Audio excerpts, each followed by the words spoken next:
Je voudrais attirer votre attention sur le fait que le Seigneur mettait en évidence sa gloire en chaque occasion, par l'incarnation de son Fils, Jésus, à la Pentecôte, par l'intermédiaire de Pierre, Jean, et bien sûr, par Paul. En chaque occasion, Dieu veut manifester cette gloire. Quand il se déplaçait, il introduisait ainsi une nouvelle mesure de son dessein.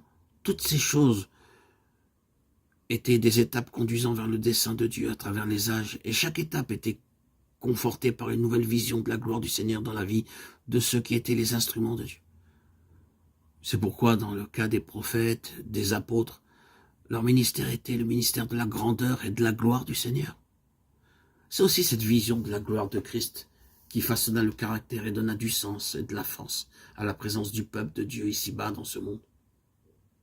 Tout cela avait alors une signification, car la finalité de Dieu et l'objet de Dieu, c'est la gloire, et tout ce qu'il fait est gouverné par cela. Dieu désire que tout soit conduit par sa main et pour sa gloire. Cela doit réellement prendre possession de nous, et nous devons nous l'approprier. Est-ce que vous croyez cela? Nul doute, vous le croyez comme une déclaration et une vérité objective. Peut-être le croyez-vous dans votre cœur. Mais il n'est pas toujours facile de le saisir. Parce que nous ne voyons pas toujours comment cela pourra se réaliser. Bien au contraire, ce que nous voyons nous persuade souvent du contraire. Oh.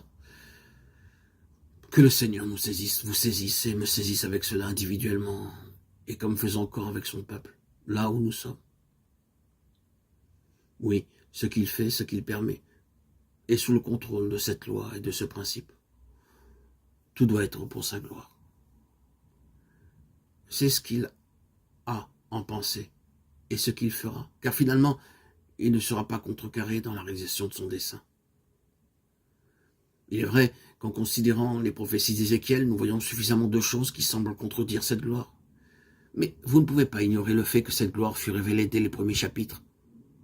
Certes, elle ne se retrouve qu'à la fin, si bien que vous devez vous frayer un chemin à travers tous ces récits de jugement et de malheur qui peuvent parfois nous lasser.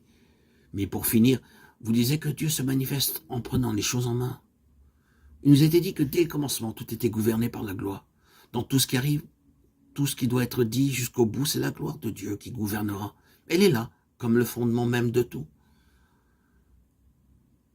Nous devons bien prendre garde à cela. Quelle est la finalité de Dieu? Paul l'a vu et nous l'a transmis dans une incomparable citation. À lui soit la gloire dans l'Église et dans toutes les générations au siècle des siècles. Éphésiens 3, 21. Vous ne pouvez pas aller au-delà de cela. C'est la suprême finalité.